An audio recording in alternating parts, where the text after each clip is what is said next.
نحمده ونصلي على رسوله الكريم أما بعد. أعوذ بالله من الشيطان الرجيم. بسم الله الرحمن الرحيم. وإنه لتنزيل رب العالمين نزل به الروح الأمين على قلبك لتكون من المؤمنين بلسان عربي مبين. صدق الله مولانا العظيم وصدق رسوله النبي الكريم ونحن على ذلك من الشاهدين والشاكرين والحمد لله رب العالمين.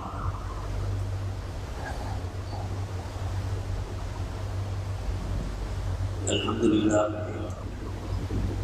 رمضان المبارک کی ایک بہت عظیم اور ایک بہت ہی بڑی کامیابی آج ہم نے حاصل کر لی کہ جب ہم نے اللہ کے قرآن کو نماز تراویح میں اس کی پڑھنا اور اس کی سماعت ہم نے مکمل کر لی.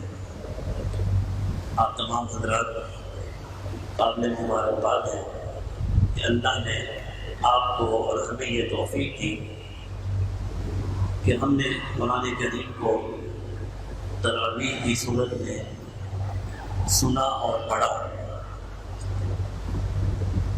قرآن کریم کے لیے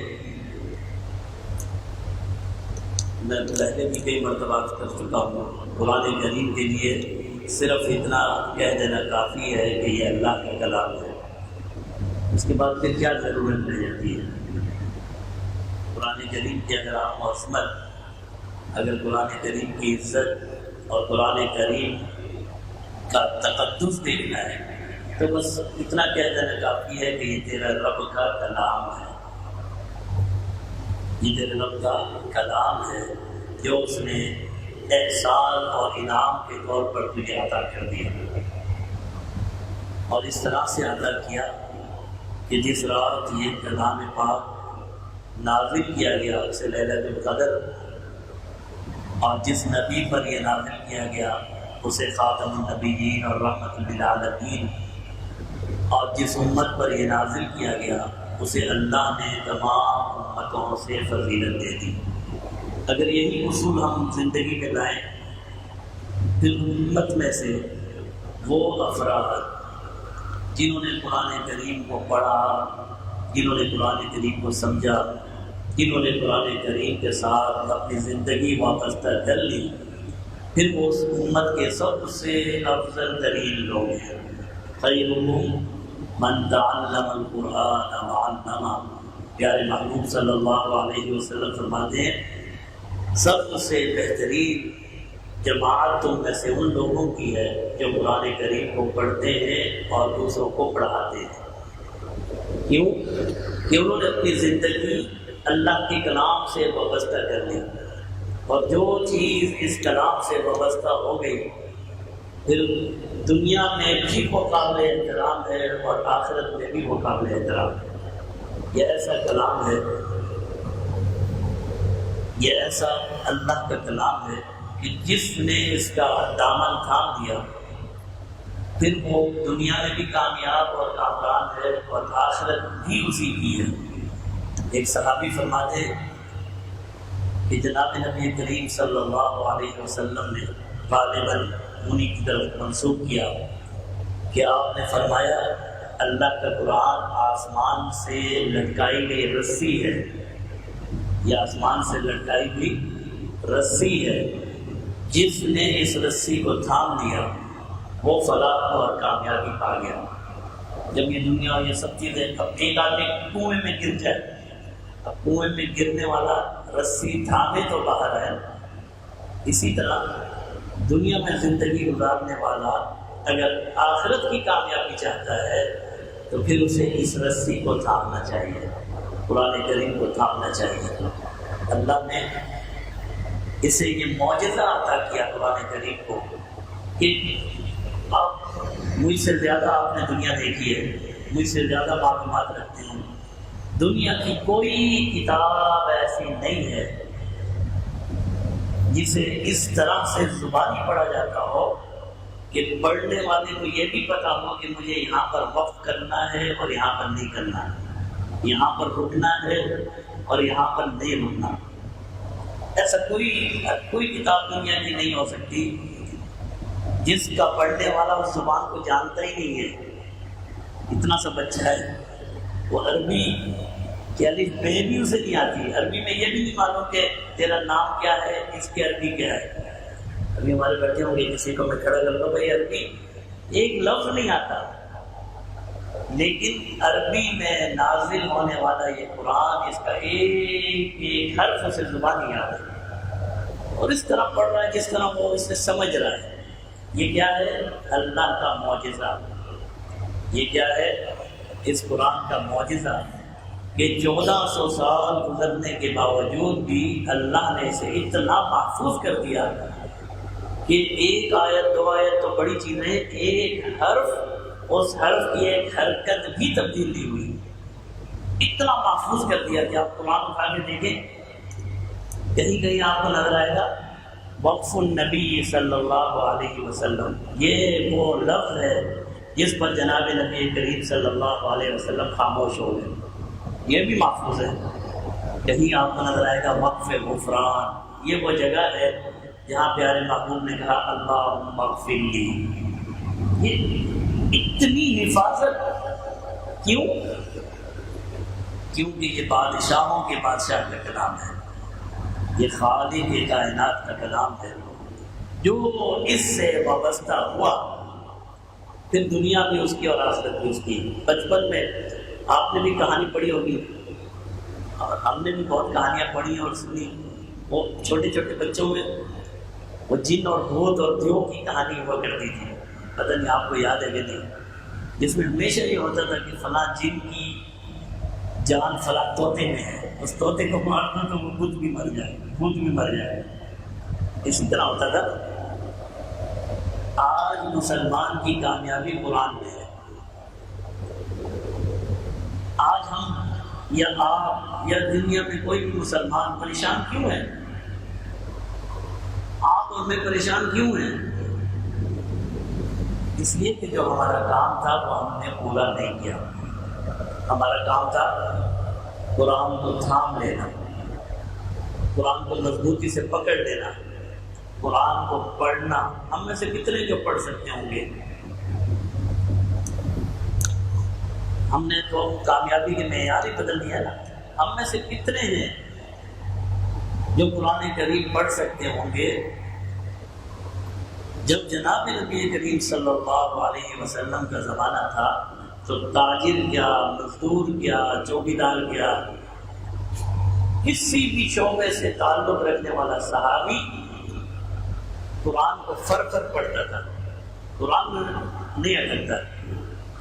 وہ بے شک تجارت ہے، سیدنا صدیق اکبر تاجر ہیں لیکن قرآن کے ساتھ وابستہ ہے۔ سیدنا سلمان فارسی باغ میں مزدوری کرتے ہیں لیکن قرآن پڑھتے ہیں۔ سیدنا بلال حبشی ایک غلام ہے لیکن قرآن پڑھنا جانتے ہیں کہ نہیں جانتے؟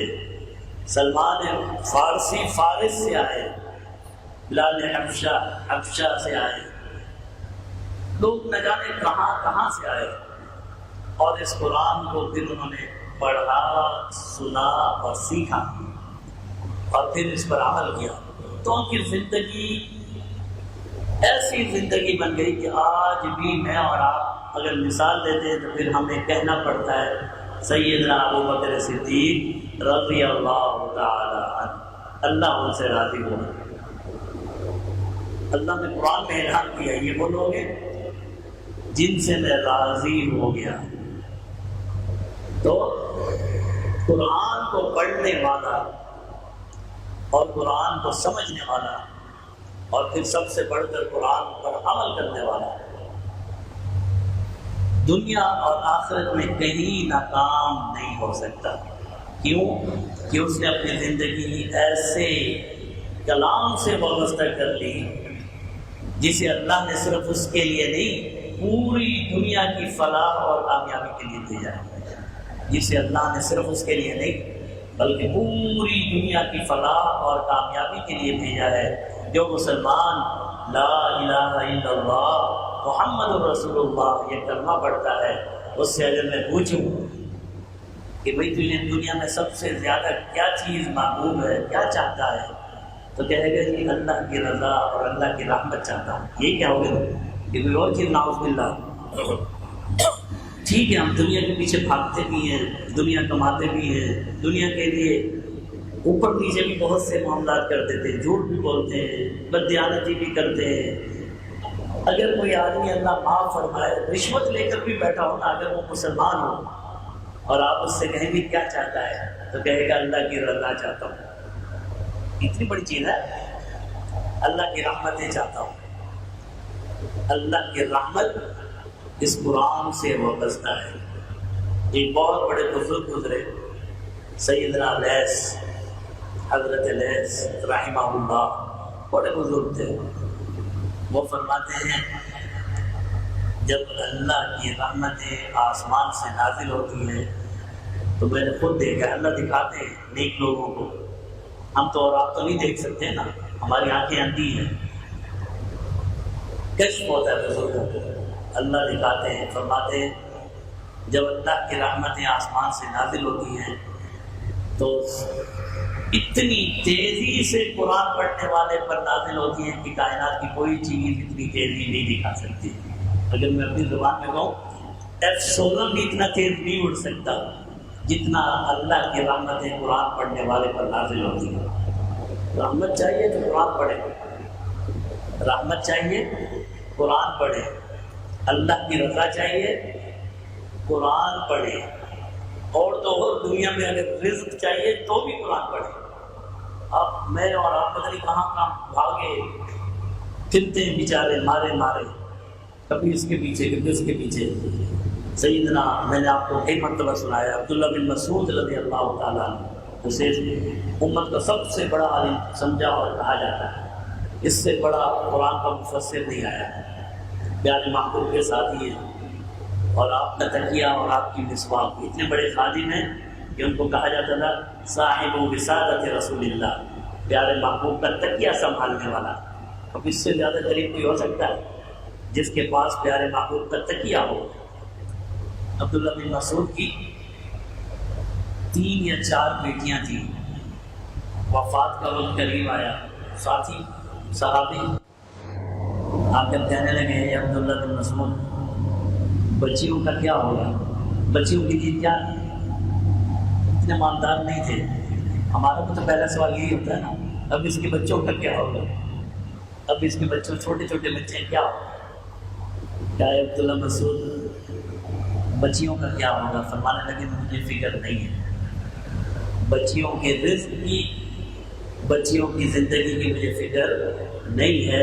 کیوں کہ فرمایا میں نے ان کے اندر ایک عمل پیدا کر دیا کہ وہ میں نے انہیں سکھا دیا کہ سورہ واقعہ پڑھیں، جب تک یہ پڑھتی رہیں گی رزق کے لیے کبھی بھی پریشان نہیں ہوں گی۔ سورہ واقعہ مغرب کے بعد سورہ واقعہ پڑھے، فرمایا میں نے انہیں بتا دیا ہے، سکھا دیا ہے، جب تک یہ سورت پڑھتی رہے گی، یہ تو ایک سورت ہے، 3 رکوع کی سورت ہے، پورا قرآن اگر کوئی پڑھتا ہو اور پھر وہ رزق کے لیے پریشان ہو، ہاں اللہ کی طرف سے امتحان ہو تو الگ بات ہے، ورنہ یہ ہو ہی نہیں سکتا۔ اللہ نے اپنے محبوب لوگوں کو اس دنیا سے بچا کر رکھا ہے۔ اگر اللہ چاہتے تو پیارے محبوب صلی اللہ علیہ وسلم کو ساری دنیا کے خزانے عطا کیے جا سکتے تھے، لیکن اللہ نے نہیں عطا کیے۔ آج ہماری یہ غلط فہمی ہو گئی ہے کہ جو بیچارہ غریب نظر آتا ہے ہم سمجھتے ہیں اس کے اوپر اللہ کی پھٹکار اور لعنت ہے، نعوذ باللہ۔ ایسی بات نہیں ہوتی، غریب اور امیر کا تعلق کھانے اور پینے سے نہیں ہوتا، دل سے۔ کوئی دل کا کتنا غریب ہے اور دل کا کتنا امیر ہے۔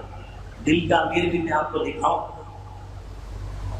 سیدنا ام المؤمنین سیدنا عائشہ رضی اللہ تعالیٰ عنہ فرماتی ہیں، شاید غالباً رمضان کا ہی مہینہ تھا، فرماتی ہیں ہمارے گھر میں کھانے اور پینے کو کچھ نہیں تھا، پیارے محبوب کے گھر میں، رحمت للعالمین کے گھر میں کھانے اور پینے کو کچھ نہیں تھا، کہیں سے کھجوریں 2-4 کھجوریں آ گئی، فرماتی میں تو خوش ہو گئی، چلو گزارا۔ میں نے وہ کھجور لا کے رکھی،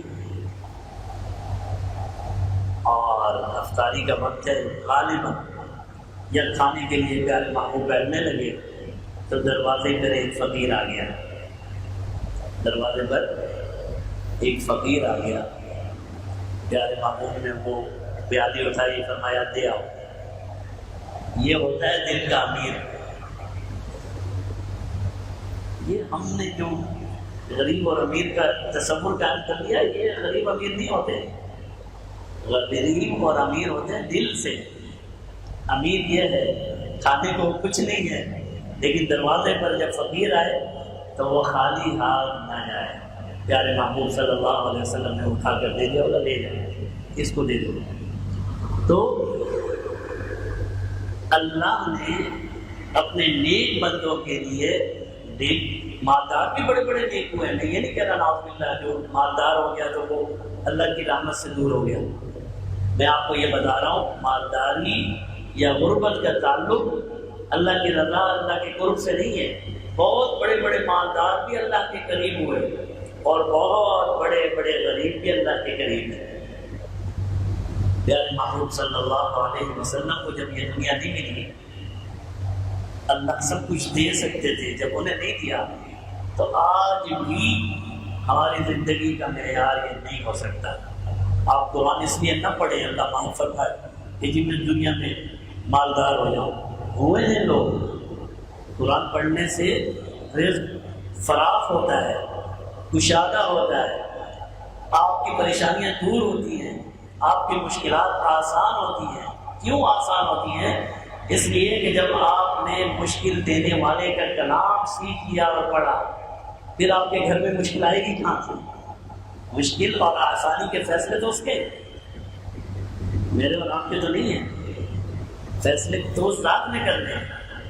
جب آپ نے اس ذات کے کلام سے وابستگی اختیار کر لی، پھر آپ کی کامیابی کا ایسا سفر شروع ہوا، ایسا سفر شروع ہوا کہ آپ کی دنیا بھی بن گئی اور آخرت بھی بن گئی۔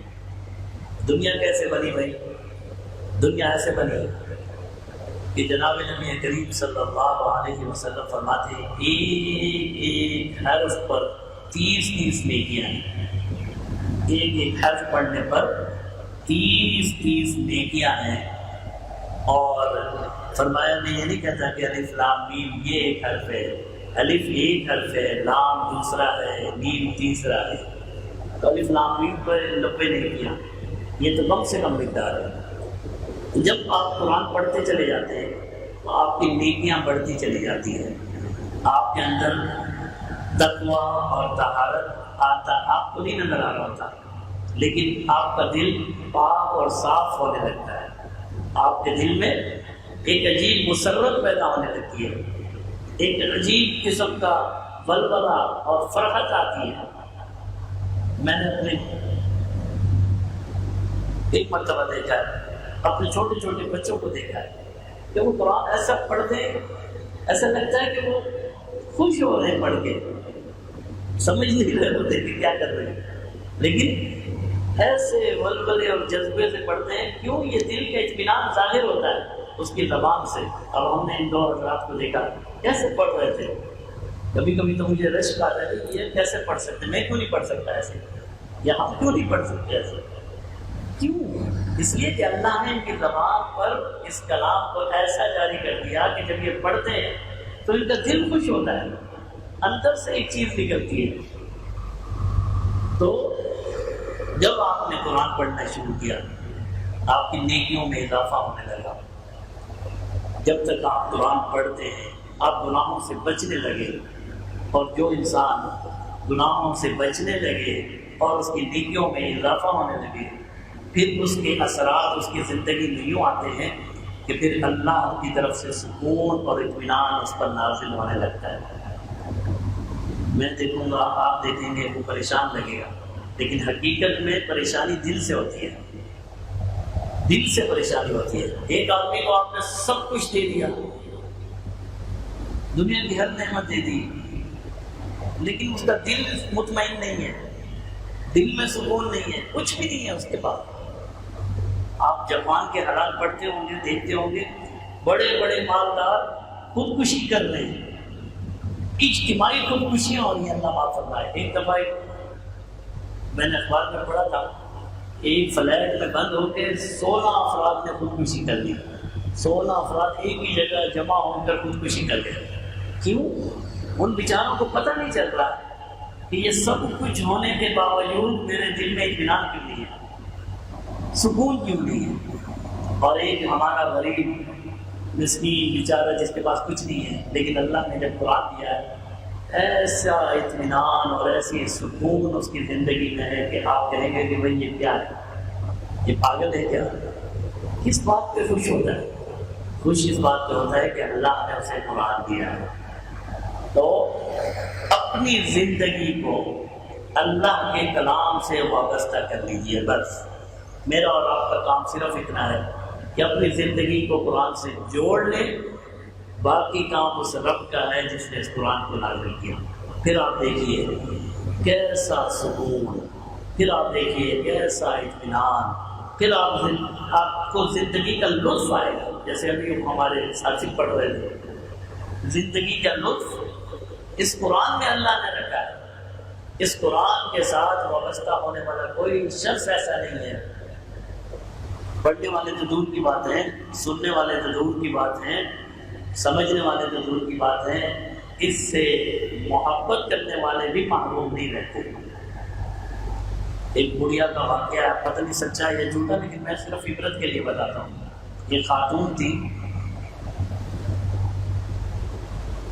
ایک دن گھر سے باہر نکلی تو ایک چھوٹا سا بچہ نورانی قاعدہ لے کے گزر رہا تھا۔ اسے اچھا لگا، اس نے بیٹے کہاں جا رہے ہو؟ اس نے کہا جی مدرسے جا رہا ہوں۔ اس نے کہا چلو میرے گھر میں آؤ۔ گھر میں لے گئے، اس کو کنگھی ونگھی کی، کچھ کھانا پینا دیا، روانہ کر دیا۔ پھر اس عورت نے، گڑیا نے روز کا یہ معمول بنا لیا، صبح اٹھتی تھی، اس بچہ کو آنے کا ٹائم ہوتا تھا، کوئی حلوہ، کوئی چیز، کوئی اس کے ہاتھ میں دی، اس کے سر پہ ہاتھ پھیرا۔ لوگ کہتے تھے بیچاری پاگل ہے، صبح اٹھتی ہے اتنے سے بچے کے لیے۔ فوت ہو گئی۔ اسی کے رشتے داروں نے کسی نے دیکھا کہ بھائی اماں جان ایک بہت ہی اچھی خوبصورت محل میں بیٹھی ہے اور خادم ہے اور نوکر ہے اور یہ ہے وہ۔ اس نے کہا بھائی اماں جان یہ اتنی نیک تو نہیں تھی، یہ کہاں سے آ گیا سب کچھ؟ ہم تو یہ پوچھتے نا یہ آمدنی کہاں سے آئی؟ ابھی میں اتنا بڑا گھر لے لوں، آپ کہیں گے مولوی صاحب کہاں سے آ رہا ہے؟ یہی ہوتا ہے۔ اس نے کہا میں تو یہ جانتا ہوں میرے رشتے دار ہے، تو کہاں سے اتنی نیک آ گئی کہ اللہ نے تجھے اتنا بڑا محل اور یہ نوکر اور یہ اور وہ، یہ کیا ہے، کیسے مل گیا؟ کہنے لگی اس چھوٹے سے بچے کی بدولت، اس چھوٹے سے بچے کی بدولت اللہ نے کہا تم نے میرے کلام پڑھنے والے سے محبت کی، جا تم بھی کلام پڑھنے والے سے محبت کی، اس کے صدقے تو یہ بھی معاف ہے۔ تو اس سے تو محبت کرنے والے بھی معلوم نہیں رہتے۔ آج ہمارے اندر بہت عیب ہے، اللہ معاف فرمائے، لیکن جو سب سے بڑا عیب ہے وہ یہ ہے کہ ہم نے قرآن کریم کو چھوڑ دیا ہے۔ نہ قرآن پڑھتے ہیں، نہ محبت تو چلے کرتے ہوں گے، لیکن اس طرح سے محبت نہیں کرتے جو اس قرآن سے محبت کا حق ہے۔ ایک عالم نے عجیب مثال دی ہے، فرماتے ہیں مجنوں اور لیلا کو تو جانتے ہیں نا، کہتے ہیں ایک مجنوں لیلا سے محبت کرے تو اتنی محبت کرتا ہے کہ اس لیلا کے گھر کی دیوار بھی اسے اچھی لگتی ہے، اس لیلا کی گلی بھی اسے اچھی لگتی ہے۔ اور ایک میں اور تو مسلمان اپنے رب سے کیا تیری محبت ہے کہ تو اس کا کلام ہی نہیں پڑھ سکتا؟ یہ محبت کا کون سا طریقہ ہے کہ میں اس کا کلام ہی نہیں پڑھ سکتا، اس کو کلام کو سمجھ نہیں سکتا، اچھی تلفظ سے نہیں پڑھ سکتا؟ بہت بڑی بنیادی خامی ہمارے اندر ہے، اور یہ پھر ہماری اولاد میں منتقل ہو رہی ہے۔ ہماری اولاد کو بھی قرآن پڑھنا نہیں آتا، اللہ معاف فرمائے۔ سب سے پہلے آپ کی ذمہ داری یہ ہے کہ آپ اپنی اصلاح کریں، اور اصلاح کے لیے ڈرنے کی، گھبرانے کی، اس کی کوئی عمر نہیں ہوتی۔ جناب نبی کریم صلی اللہ علیہ وسلم پر قرآن نازل ہونے کی ابتدا ہوئی ہے 40 سال کی عمر میں، یہی ہے، اور 23 سال تک اس کی تکمیل ہوئی ہے جب آپ کی عمر 63 سال تھی۔ تو صحابہ نے جو قرآن سیکھا ہے، کوئی 80 سال کا تھا، کوئی 70 سال کا تھا، اور ایک صحابی 90 سال کے تھے۔ میں اور آپ تو بھی بہت چھوٹے، ہم تو 32 سال کے ہیں، کوئی 28 سال کا ہے۔ کس چیز سے گھبرانا، کس چیز سے گھبرانا؟ ایک خامی ہے، آپ کو پتہ چل گئی میرے اندر یہ خامی ہے کہ میں قرآن نہیں پڑھ سکتا، کسی اچھے قاری صاحب کو، کسی اچھے عالم کو کہیں بھائی روز میں سے 15 منٹ میرے اللہ کے لیے مجھے دے دو اور میرے تلفظ درست کروا دو، مجھے پڑھنا سکھا دو۔ کیوں؟ کہ یہ میرے رب کا کلام ہے۔ اللہ اجر دے نہ دے وہ تو بات کی بات ہے، لیکن آپ کے اور میرے محبت کا تقاضا یہ ہے کہ اپنے محبوب کا کلام تو پڑھنا ہے۔ کہ ابھی محبوب نے کہہ ہی دیا کہ بھائی چل سنا، بڑی دعوے کرتے ہیں نا، ہم اللہ سے محبت کرتے ہیں، ہم اللہ سے محبت کرتے ہیں۔ جب آپ قرآن پڑھ رہے ہوتے ہیں، اللہ سے بات کر رہے ہوتے ہیں، یہ کیسی بات ہے جو آپ کر ہی نہیں سکتے؟ یہ کیسی بات ہے جو آپ کو کرنا ہی نہیں آتی؟ کتنا بڑا ہے کہ میرا رب میری گفتگو سنے اور میں گفتگو ٹوٹی پھوٹی بھی نہ کر سکوں۔ اس عیب کو اپنے اندر سے دور کریں۔ جو جہاں ہے اپنے کاروبار میں رہے، تجارت میں رہے، مزدوری میں رہے، تھوڑا سا وقت اللہ کے قرآن کے لیے نکالیں۔ کم سے کم اتنا تو ہو جائے کہ جب آپ پڑھیں تو آپ کے اندر ایک اطمینان ہو کہ میں صحیح پڑھ رہا ہوں، میں صحیح پڑھ رہا ہوں، جو میں کہہ رہا ہوں میرے رب نے یہی کہا ہے۔ اتنا تمہارا چاہیے، اور اس کے بعد تھوڑا تھوڑا اس کو سمجھنے کی کوشش کریں، اس کو سمجھنا، اور سمجھنے کے بعد سب سے اہم اور بنیادی ضرورت اس پر عمل کرنا۔ عمل کرنا ہم نے کیونکہ پہلا قدم ہی نہیں اٹھایا، ہمیں پڑھنا ہی نہیں آتا، پھر سمجھیں گے کہاں سے اور پھر عمل کہاں سے آئے گا؟ تو پہلا قدم تو کم سے کم اٹھا دیجیے اللہ کی محبت میں۔ رمضان کا مہینہ ہے، یہ عہد اور اپنے آپ سے وعدہ کرنے کہ رمضان میں ہی، یہ رمضان کے بعد، عید کے بعد میں ایسی ترتیب بناؤں گا کہ کچھ نہ کچھ حصہ اس قرآن کو اپنی زندگی کا ضرور دیں، کہ کل وہی حصہ کام آئے گا، کل وہی حصہ کام آئے گا۔ جناب نبی کریم صلی اللہ علیہ وسلم ایک حدیث پر ہم اختتام کرتے ہیں، فرمایا حامل قرآن، حامل قرآن سے کہتے ہیں جو قرآن پڑھتا ہو، ایک حامل قرآن، ایک قرآن پڑھنے والے کو اللہ کی بارگاہ میں پیش کیا جائے گا، اور قرآن آ کر کہے گا کہ اللہ اسے نوازیے۔ کون کہے گا؟ قرآن کہے گا اے اللہ اب اسے نواز، اس نے میرے ساتھ تعلق رکھا، اب اسے نوازیے۔ فرمایا اللہ اسے تاج پہنائیں گے، ایسا تاج کہ اگر اس کی ایک کرن دنیا میں پڑ جائے تو تمہارے سورج اور چاند کی روشنی ختم۔ وہ کہے گا قرآن اور نوازیے، پھر اللہ اسے ایک جبہ پہنائیں گے، ایک جبہ پہنائیں گے۔ فرمایا ایسا جبہ کہ ساری کائنات بھی اگر تمہارے پاس آ جائے اور تم اسے خریدنا چاہو اس کی قیمت بھی دے سکتے ہیں۔ وہ جبہ پہن لیا، تاج بھی پہن لیا، جبہ بھی پہن لیا، اب قرآن کہے گا اور نوازیے، اور نوازیے۔ اللہ کہیں گے اے حامل قرآن، قرآن پڑھتا جا اور جنت کے درجات چڑھتا جا، قرآن پڑھتا جا اور جنت کے درجات چڑھتا جا، جہاں تو نے قرآن بس کیا وہی تیرا مقام ہے۔ تو یہ قرآن چھوڑتا نہیں ہے۔ اگر آپ کو 5 آیتیں بھی صحیح آئی نا تو اللہ اس پر بھی آپ کو اجر دیں گے، لیکن آپ کے دل میں محبت ہونی چاہیے۔ یہ جو ہم نے کام شروع کیا تھا نا، قرآن کو چھوڑ کے ہم نے اپنی زندگی بیکار کے کاموں پہ لگا دی ہے، یہ بیکار کی کوئی چیز کام کی نہیں ہے، کام کا ہے اللہ کا قرآن۔ 5 آیتیں، 10 آیتیں، 15 آیتیں، 20 آیتیں، جتنا آپ کر سکتے ہو اللہ کے لیے، کسی کے لیے نہیں، صرف اللہ کے لیے۔ یہ اللہ یہ تیرا قرآن ہے اور میں اسے اس لیے پڑھتا ہوں کہ میں تیری محبت رکھتا ہوں۔ اگر آپ نے روز کا معمول بنا لیا کہ آپ 5 آیتیں پڑھتے ہیں تو میں کہتا ہوں یہ 5 آیتیں بھی کافی ہیں۔ یہ 5 آیتیں پورے صورتیں اور پورا قرآن پڑھنا تو دور کی بات ہے، 5 آیتوں سے ابتدا کیجیے، اور جیسے جیسے پھر آپ کی محبت بڑھتی چلی جائے گی اللہ اس تعداد کو خود بخود بڑھاتے چلے جائیں گے۔ اب یہ بچہ ہے، اس سے آپ پوچھیں گے پہلا سبق اس نے الف با 2 لفظ لیے ہوں گے، قاری صاحب نے اس کو الف با رک گئے ہوں گے، میری طرح کا قاری ہوگا زیادہ ہوگا تو تا بھی دے دیا ہوگا۔ پہلا سبق اس کا کیا تھا؟ الف با تا، اور آج یہ پورا قرآن پڑھ رہا ہے۔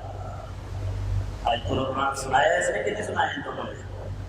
جب آپ اس راستے پر چلتے ہیں تو اللہ پھر خود آپ کے لیے راستہ بناتے ہیں۔ آپ نے 5 آیتوں سے 2 آیتوں سے 1 آیت سے ابتدا کرنی ہے، اور چلتے چلتے آپ کو پتہ بھی نہیں چلے گا کہ آپ منزل تک کہاں تک کیسے پہنچ گئے۔ تو اللہ سے دعا ہے کہ اللہ تعالیٰ ہم سب کو اس قرآن کی قدر کی توفیق عطا فرمائے، اور اس سے ایسی محبت عطا فرمائے، اور ایسا ساتھی ہمارا بنا دے کہ دنیا میں بھی ہمارے ساتھ رہے اور آخرت میں بھی ہمارے ساتھ رہے۔ باقی دعوانا